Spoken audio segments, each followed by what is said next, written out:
आपकी कुंडली के अस्त ग्रह आपके भाग्य को भी कर सकते हैं अस्त। जानने के लिए देखिए काल चक्र। ब्रेक के बाद स्वागत है आप सभी का काल चक्र में। आपकी कुंडली में बैठे अस्त ग्रह कैसे आपके भाग्य को अस्त कर सकते हैं और आपकी जिंदगी को मुश्किलों से भर सकते हैं, यही बता रहे हैं आज आपको पंडित सुरेश पांडे जी। अपनी चर्चा को आगे बढ़ाते हुए बात करते हैं मंगल ग्रह की। कुंडली में बैठा अस्त मंगल कैसे आपकी जिंदगी में सब अमंगल कर सकता है। अस्त मंगल के बुरे प्रभावों से बचने के लिए आपको कौन से उपाय करने चाहिए, आइए जान लेते हैं पंडित जी से। पंडित जी बताइए। चलिए, अब हम आ गए हैं मंगल ग्रह के बारे में बात करेंगे। तो पहले ये जान लीजिए कि मंगल ग्रह किस चीज का कारक है। मंगल कारक है भाई बहन का, मंगल कारक है साहस का, मंगल कारक है पराक्रम का, मंगल कारक है क्रोध का, मंगल कारक है अग्नि का, मंगल कारक है विस्फोट का। अब आप समझ गए होंगे कि मंगल किन किन चीजों का कारक है। तो अगर किसी व्यक्ति की जन्म कुंडली में मंगल सूर्य के साथ होकर के अस्त हो जाए तो उसकी जब भी अंतर्दशा आएगी, मतलब 120 वर्ष की महादशा होती है और हर ग्रह की महादशा में मंगल की अंतर्दशा आती है, तो ऐसा व्यक्ति क्रोधी और उसके नसों में दर्द होगा, उसका खून खराब हो जाएगा, या तो डायबिटीज हो जाएगी, डायलिसिस जैसी स्थिति में पहुंच जाएगा, या फिर अवसाद डिप्रेशन जैसी स्थिति में हो जाएगा, या डरपोक हो जाएगा। वो ऐसे कहेगा ना, देखो वहां कोई खड़ा है, वो देखो मुझे घूर रहा है, वो मुझे ये कर रहा है। मतलब एक तरह से मानसिक रोग अपने चरम सीमा पर हो जाएगा।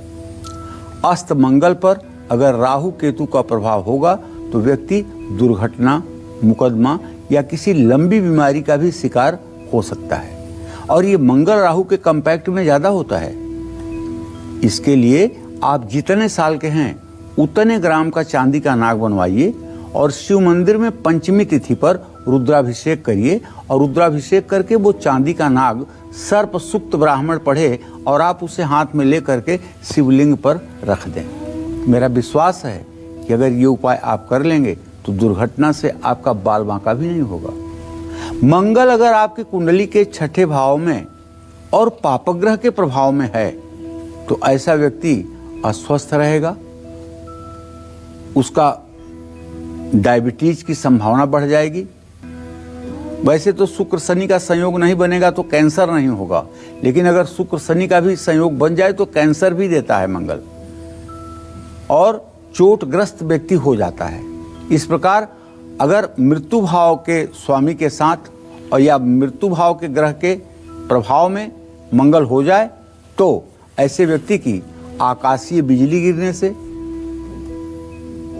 या ये जो बिजली अपनी इलेक्ट्रिक है इससे, या फिर विस्फोट से क्षति होती है। और ऐसा व्यक्ति घोटालेबाज भी होता है, भ्रष्टाचार में भी लिप्त होता है। अगर 12वें ग्रह का कोई पापग्रह स्वामी है और उसके प्रभाव में अगर ये मंगल है तो ऐसा आदमी ड्रग एडिक्ट होता है, नशा करता है। कौन कौन से नशे करते हैं? प्रायः ऐसे लोग सूखा नशा करते हैं, मतलब शराब नहीं पीते हैं लेकिन दूसरे प्रकार के जो नशे हैं जिसे ड्राई मतलब कि जो है एडिक्शन कहते हैं, वो करते हैं। तो करना क्या है कि आपका मंगल ठीक हो जाए। नित्य पहली बात तो आपको हनुमान चालीसा का पाठ करना है। अगर आप पुरुष हैं तो आप हनुमान चालीसा का पाठ करें, बजरंग बाण का पाठ करें, हनुमान अष्टक का पाठ करें, सुंदरकांड का पाठ करें। अगर आप महिला हैं तो आपको दुर्गा सप्तशती में दुर्गा जी के जो 108 नाम हैं उन नामों को सुबह शाम 7 बार आपको पढ़ना चाहिए। निश्चित रूप से ये पढ़ते ही आपका मंगल आपके लिए मंगल करेगा। महीने में एक बार मंगलवार को हनुमान जी को श्रृंगार जरूर कराएं। इसी तरह से जो महिलाएं मंगल के ऐसे चपेट में हों उन्हें चाहिए कि दुर्गा जी को मंगलवार के दिन श्रृंगार की सामग्री अर्पित करें। हनुमान जी को मीठे रोट का भोग लगाएं।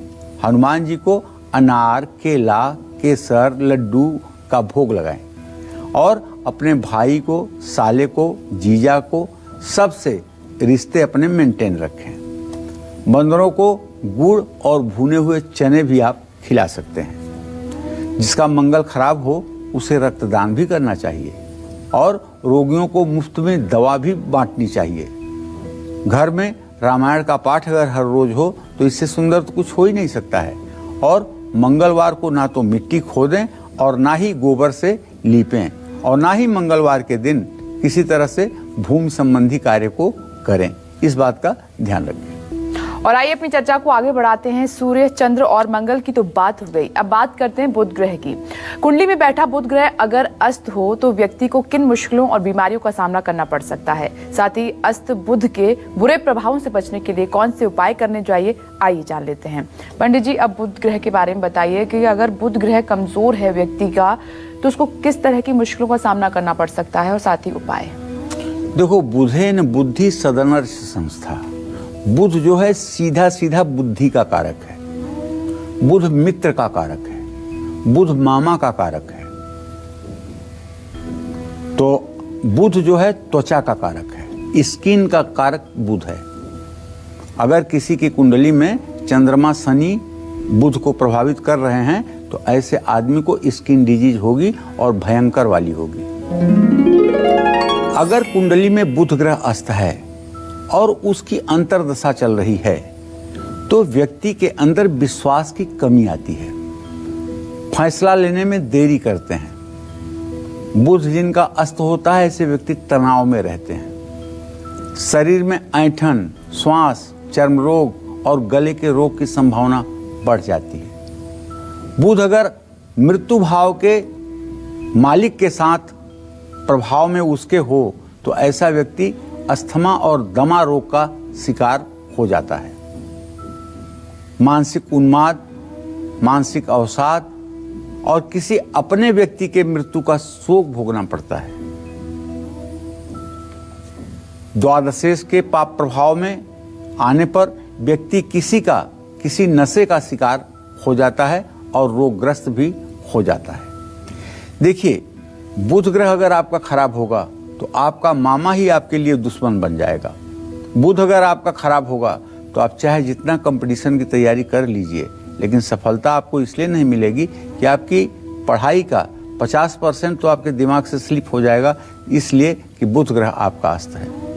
बुध को ठीक करने का एक गारंटी के साथ उपाय बताता हूँ जो कहीं किसी धर्मशास्त्र में लिखा हुआ आपको नहीं मिलेगा, लेकिन ये मेरे 50 सालों का अपना एक अनुभव है, मैं आपको बता रहा हूँ। आपके हो सकता है कि बच्चों में भी वो तेजी न हो जो आप चाहते हो, तो आप इस उपाय को करके अपने बच्चे में भी चमत्कारिक परिवर्तन ला सकते हैं।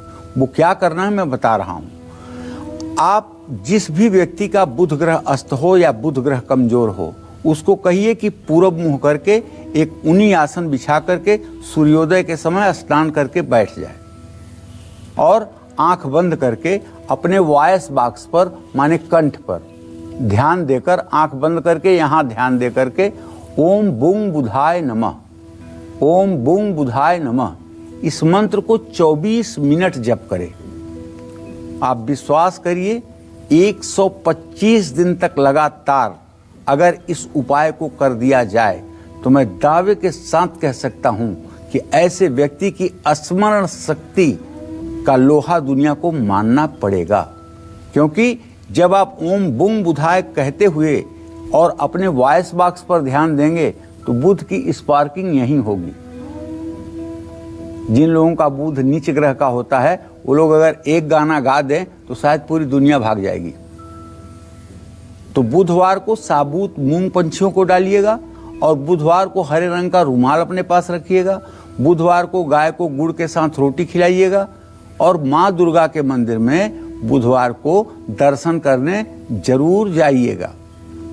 बुआ, बहन, बेटी और अपने गुरु की पत्नी के साथ कभी भी अन्याय न करिएगा। अन्याय तो आपको किसी के साथ नहीं करना चाहिए, ये रिश्ते तो और भी अहम हैं। और दुर्गा सप्तशती का पाठ करिएगा और दुर्गा सप्तशती में जो दिव्य अथर्व शीर्ष का पाठ है उसका पाठ आपके लिए कम से कम नित्य आवश्यक जरूर है। चांदी से बनी हुई माँ दुर्गा की प्रतिमा, माँ लक्ष्मी की प्रतिमा, भगवान गणेश की प्रतिमा अपने पूजा स्थान में रखें और उनकी नित्य विधिवत पूजा करें। माता का जागरण कराएं या माँ के जागरण में श्रमदान करें। बुधवार को फिटकिरी से, हाँ, बुध जब खराब होता है ना तो पायरिया की भी शिकायत बड़ी तेज होती है।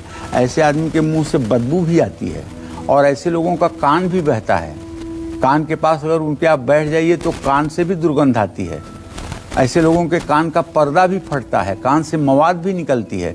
तो ये बुध सही में इन सब खराब रोगों को देने वाला है।